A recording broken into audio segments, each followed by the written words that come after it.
What's up, everybody? Welcome to the PixelPlay Sidequest, your bonus content here on YouTube. My name is Adam, aka CS Radical, joined as always, Chris, aka Jin and Chris. It's time for something long overdue, a conversation on Sidequests.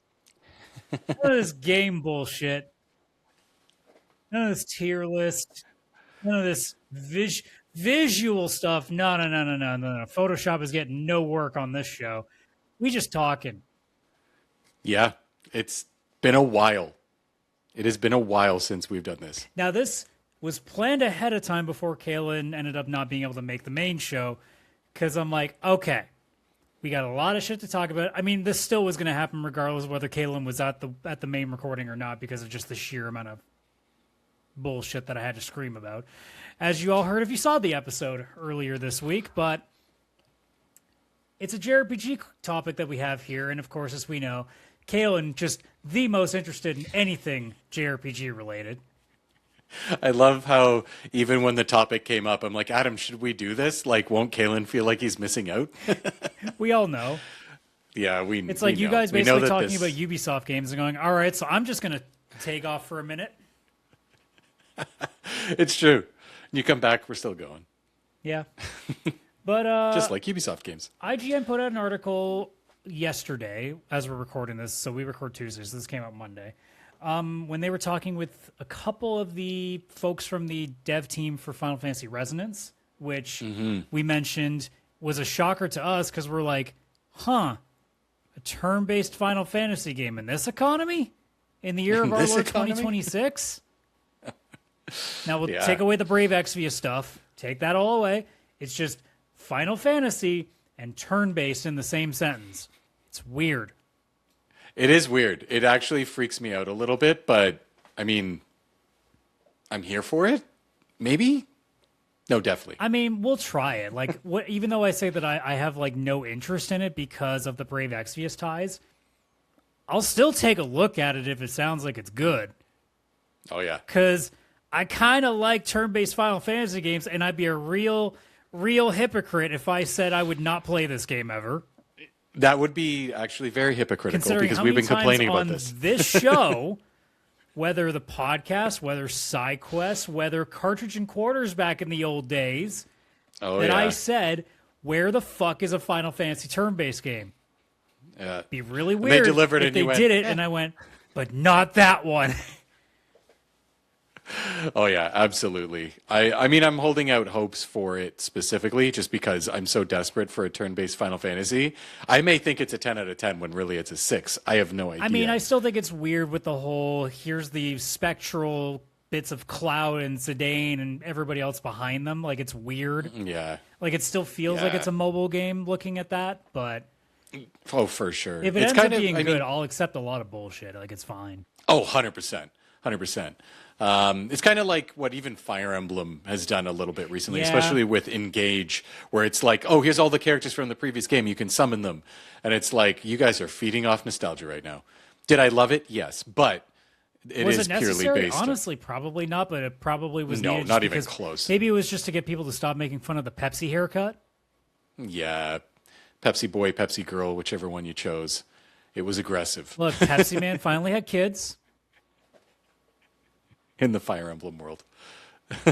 Yep.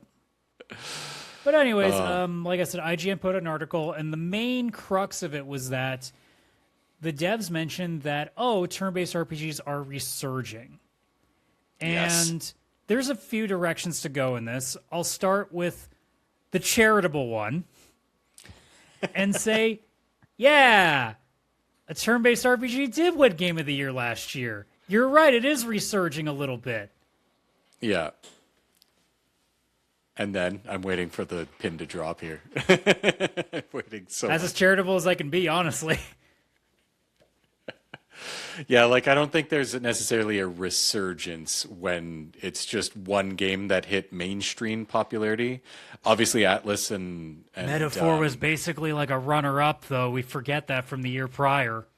Yeah, that was the prior year. Like, this isn't like if people were like, oh, Persona, like, sure, yes, Persona's around, but Persona 5 is technically a PS3 game. Like, it's been a long time since they've made a new one. But Metaphor was literally the year before Expedition, so it's very, very close. So like, look, again, if I'm being charitable, if you're not deep into turn-based JRPG, or I don't even want to say turn-based JRPGs, but even turn-based RPGs, like, I mean, well, Baldur's Gate, Yeah. if you want to be technical too. Well, I guess anything that those devs have made, because Divinity was also pretty good as well. Yep. It definitely is a time where they are kind of coming back to like the forefront again. And I think there's a number of reasons for that. You know, obviously, I think people are starting to get a little tired of open world action games. Oh God, And it's something, and turn-based RPGs have kind of made a bit of a comeback because they're way more story intensive most of the time. There's way more character depth. There's a bit more of a chance to have some breathing room instead of it being a constant like collection quest. So I think there's a reason why these games are starting to say that there's a resurgence again, because in the mainstream they are starting to become more of a common, you know, in the game of the year conversation. It's definitely a thing that's happening because I think there is that burnout of the third person action climb a thing game. Yes, right? climb a thing. Yeah, 100%. Absolutely. And I think when it comes to this resurgence, and I'm kind of skipping ahead here maybe, but I think that there's kind of two parts to it, by like from Square's perspective, not just from ours. Well, I mean, Square's perspective is turn-based RPGs haven't existed since they last made Final Fantasy 12. So, well, that's not fully true, because they've had success enough elsewhere with games that were meant to kind of just be the side games and make some money, but like obviously not be the Final Fantasy yeah, VII like your remakes Octopaths, and your stuff. I Am Setsunos. Yeah, you've got the Octopaths, which have been very, very popular. They've got 3 of them now. They've got even just like, oh well, we'll remaster like Final Fantasy 1 to 6. Those took off like crazy. And when you think about how many Dragon Quest remasters have come out in the last 2 years, Not to mention Dragon Quest 11 if we go back within the decade. and 11, right? Dragon Quest 1, 2, 3, and 7, oddly enough, have all been like remastered in some way. The 1, 2, and 3 in the same 2D HD fashion that Octopath was. And while, again, not going to be the sales numbers that Final Fantasy VII Remake Trilogy and all that is, for what it probably costs to make them, they're making sweet bank on them because they're in a cheap engine, which they've made it's not this costing 2D a lot. HD. It's very easy to sell to people. Yeah, so they're kind of like, all right, people are liking these big mainstream turn-based. Dragon Quest XI did well. Expedition 33 was crazy. Metaphor. I have to believe that Square, a Japanese company, is aware of the success I'm sure of they're Atlas. aware of what Atlas is doing. Not to mention what Falcom's been doing with Trails, because Trails is now becoming a player. Like, obviously, like my thoughts of Daybreak 2, notwithstanding being that it's kind of not ending this arc very well as it goes into its last game, but like it's become a much more like, you look at any JRPG suggestions thread on Reddit, for example, that series now is popping up all the time. It used to be Persona. Now people are coming in and be like, Trails, look, it's gonna be a time sink, but it's worth it. Like, that comes up a lot now. So I think that they're aware that this is a thing, which goes to the other side of what I was going to say is there has not been a resurgence. You just haven't been paying attention to the genre. 100%. Because if you could get the indie scene where you get Chained Echoes, you get Sea of Stars. I was about to say, here's the small list that I compiled just for this. Clair Obscur, like this is going back. I didn't date it perfectly, but this is going back. Clair Obscur, Metaphor, Sea of Stars, Chained Echoes, Yakuza Like a Dragon 1 and 2, Persona 5 Royal specifically, since that's the one that everybody knows now, Octopath Traveler twice, Dragon Quest 11, and God knows how many Trails games. Those alone, and that's not even counting a lot of the indie stuff that we're not talking about. That's not counting some of the more minute ones like the Ys series. And well, Ys isn't really turn-based, but it's still like a Japanese RPG. But like, this isn't a new thing that's suddenly come back. This isn't not a like resurgence. Capcom in the last like 10 years getting their shit together. This isn't, Konami finally being like, here's some games again. Remember us? Remember those things that we used to do once in a while? No, this has been a consistently vibrant genre. It's just Xbox, PlayStation, Nintendo. They haven't been shoving it down our throats like they used to back in the PS2 era when it was the game to make. Oh, 100%. It was absolutely the game to make. So much that you'd get stuff like Radiata Stories, which was just a one-off game, but like so good. Like PS1 and PS2, turn-based RPGs were all the rage. As soon as we got to the PS3 era, when the processing power could really run it, then you started seeing the Infamouses, the Uncharteds, the Mass Effects, the Dragon Ages. Like, that's when the Western RPGs took over. Now, it's been 2.5 generations, really. They've blown their load so hard that like they don't even need the surgery to cut off, any chance of them having babies again. Like they've just emptied the tank and shot the actual glands out of their system because they overdid it so bad. Oh, that was the best analogy I've ever heard in my entire Well, like how it actually beats me saying like through the fire and flames for Sephiroth, making the Dragon Force joke. But okay, maybe it's the second best. That genre, whether it's the RPG version, whether it's the adventure game version, like they all have been so overdone that I think people have realized. Because here's the thing, right? Obviously, people like smaller games. They like their racing games. They like their sports games. They like their puzzle games. But like when it comes to the big daddies, the ones that take 20 plus hours, they've been burnt out on the open world stuff. Yeah. And now it's going back to being like, oh yeah. Like, old people are going, oh, yeah, I do remember, like, my time with Final Fantasy VII or 10 or Chrono Trigger or whatever as they go into Clair Obscur, or if they take a crack at whatever Atlas is putting out, or even if it's an old school person, like, replaying Super Mario RPG when it got re-released on Switch. Right, that got the remake. Those people are starting to go, oh, yeah, that's what it used to be like when I was younger. And now new people are also getting introduced to that, whether it's from guys like us suggesting it, or now that Clair Obscur is a Game of the Year winner, that people are now becoming aware of it. I think it's starting to become a focus again, in the same way that for the last like 10 years has been a mixture of farming and like cozy games have suddenly gotten much more of a bigger deal because it's kind of gotten to the forefront again. Or I shouldn't say again, it's really the first time it's done that. Or like how for a good chunk of time, like your live service multiplayer games had its run. Now that's kind of run its course. Like it's now just the turn has changed again. The enemy third-person open world games, they got their turn, and now it's time for the turn-based RPGs to go back and use the fight command. Yes, it is now our turn. It's like bell bottoms. They keep coming back. It's the 70s all over again. I'm not gonna lie. Yeah. I'm not gonna lie. As a massive side tangent, I love the fact that like 90s fashion is kind of just back again, because honestly, like, oh yeah, I wasn't even in my teens in the 90s. Like I was at most 12 or 13, maybe at the tail end. Math is hard, but like I don't remember 90s fashion all that well. But now that I've seen what it looks like today, yeah, I'm okay with really attractive people wearing 90s fashion now because it was great. Oh yeah, I loved 90s fashion. I'm a couple years older than you, so it was my teens. But closer to the tail end of it. Yeah. But yeah. Oh, so good. But yeah, like these turn-based JRPGs, like they've been here the whole time. I hear this interview with Square that IGN put out or whatever, more that Square now believes the mainstream likes turn-based enough, they're willing to risk a Final Fantasy title with it again. Although it still is one in the 2D HD. Being like, that Chrono license that we used to do. I would love that as long as they kept it turn-based. It's also very funny that this story comes out, well, maybe a month or so after we hear that the Final Fantasy IX remake is gone. It's dead.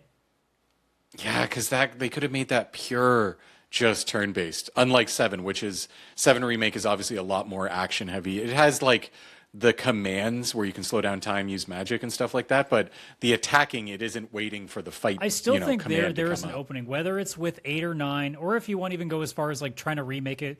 Like, here's the thing, right? If you do something like 4, 5, 6, I think you could do something cool with a 2.5D, kind of like what Resonance is doing right now. I would prefer something bigger, but I understand that, as we talked about during our main show, we can't have everything being $100+ million budgeted, okay? Like, Oh, I'm gonna face an understanding of fact that not everything can be the best version of what I want it to be, and I have to make a little bit of compromising here. Fine. For a game like 8 or 9, it wouldn't be that hard to still keep the same design and look that it has in terms of how you interact with the world around you, how the camera still functions, how the world map still interacts. Like, you don't have to go so far to make it fully 3D and walk around like you do with 7. You could conceivably make 8 or 9 in the similar style that the game used to be, but now fresh coat of paint that on the cheap. Like, I'm not saying 4K like AI remastering. I mean, you could still make it from scratch, but it's not going to cost you, as much as 7 is probably costing them to make every single one of these games. Whereas now you can really narrow it down, keep the same camera views. You could even do the same like fixed camera angles that a lot of those games used to use in the PlayStation era. And I don't think that's an issue. Like, I know some people would rather it be more fleshed out. I'm actually okay with games still retaining that because I think it still works if it's artistically designed to a point that everything and every screen is beautiful. Oh, absolutely. Yeah, the only thing that I would say they'd need to change from that era, which shouldn't be too hard, is aside from the loading screens. And the loading screen. It's those fixed camera angles and fixed images. They used like a JPEG image like you for would the now background. do something way more vibrant with it.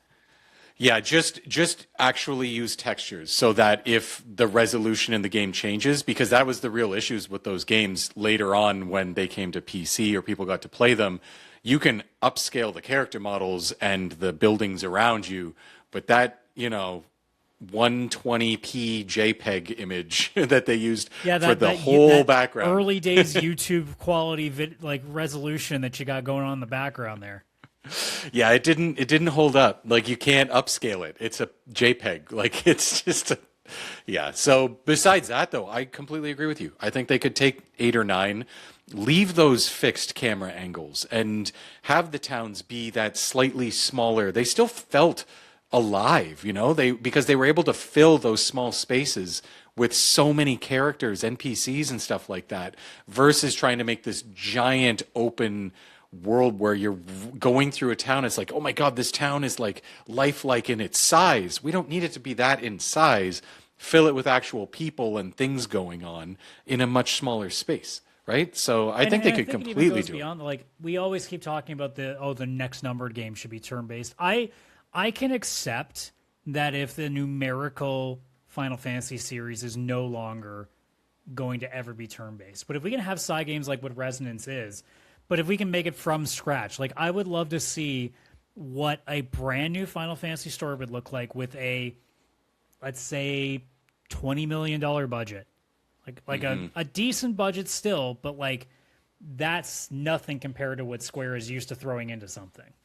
Oh, 100%. And getting their money back and it being a success is much higher. I don't even know if you have to necessarily call it Final Fantasy. You could just create another new franchise, but I want to see that level of whimsy, and I want them just to be as much like a Final Fantasy game used to be. And I know Octopath has been that, but I still think that Octopath hasn't captured that same vibe for me personally. Not 100%, no. I really like to see them take a crack of something that has the same level of, I guess, fantasy that Final Fantasy was best known for, where it does feel like something that completely captures your imagination in the best way possible. It feels like Octopath is more of just a medieval JRPG. Yeah, I think that what kind of set Octopath apart is that they went with the choose your own adventure style. You can pick any character you want to start with and collect the characters any order you want and stuff. That openness made it less of an epic when telling a story, just because you had to build these parts specifically that, well, if you got this character first and then this character second, how are you going to make that work? Whereas Final Fantasy, they can do these huge epic moments because it's a linear story for the most part, and they already know which characters you're going to have and how you got there and all that kind of stuff. So I completely agree. Like, if you just built a new JRPG in the old Final Fantasy style. Obviously a bit more modern, but it doesn't have to be Final Fantasy VII remake quality because, again, huge budget, not a great idea. I think people would go to it. I think the same people that are playing Octopath Traveler, which is a lot of people, I think the people playing Dragon Quest 1, 2, 3, 7, all that kind of stuff, playing Trails, playing Dragon Quest 11, playing Metaphor, well, Atlas games in general. Like, I think people would flock to it. And Square would realize that even their smaller budget games built with that kind of love and style can still be hugely successful for them and even help fund those giant expensive ventures like a Final Fantasy VII remake. Settle on an engine and stick to it for a while. Oh my God, yes. That's like the reason really that it works for games like Yakuza and Trails is because once they've built it, the first one, they can continue forward.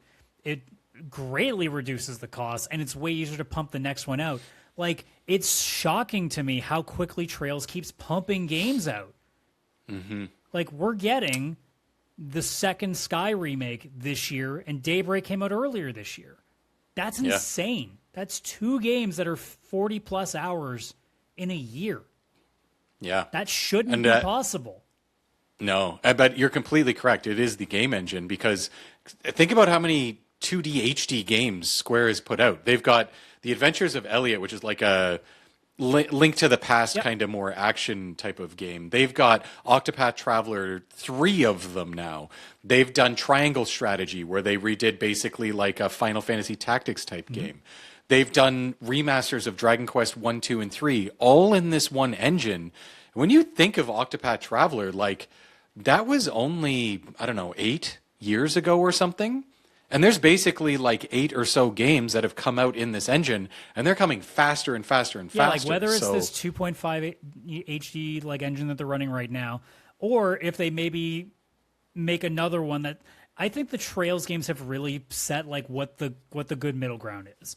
Because it's not really overly flashy, but it has enough of a charm and personality with its anime-ish style that it carries that it's very easy to stick with and build upon.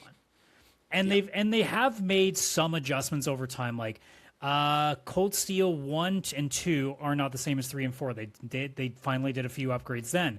And then when they moved to Daybreak, it started to even go a little bit further in the anime direction, which carried into the Sky remakes as well.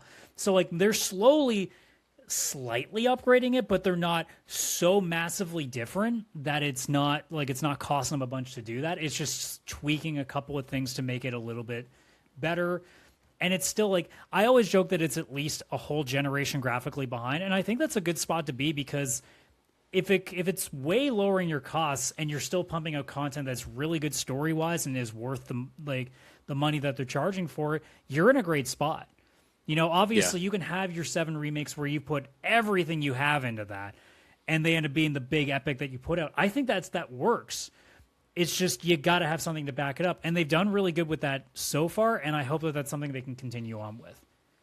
Oh, 100%. Especially in this turn-based world, because, well, so it's got to resurge somewhere, right? Oh, Resurgence. How will it survive if Square doesn't make it? Yeah, I think that's just like Square being behind or thinking like, well, people play it. That doesn't sound like something Square would do. Square would never be behind the 8 ball in anything anymore.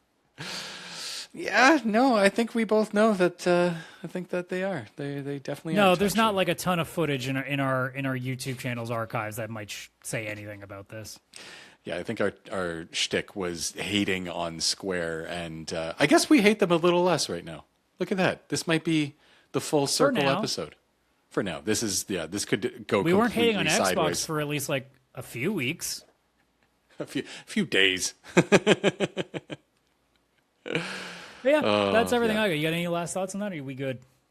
No, just that I'm like you said, the resurgence isn't a real resurgence. It's been here. Like my game of the year the other year was Sea of Stars. Like I've had a turn-based RPG as my game of the year almost every year for a few years, actually. Yeah, it's not a resurgence. It's just nice to know that the company that at one point used to be the best at these has decided that, oh, we see that it's a thing again. Oh, okay. Yes, and that's exactly what I was going to say. Like, Square just seems to finally be catching up to this fact. They're starting very small with Final Fantasy. They're basically doing an Octopath Traveler or Dragon Quest remaster, but I think they're testing the waters.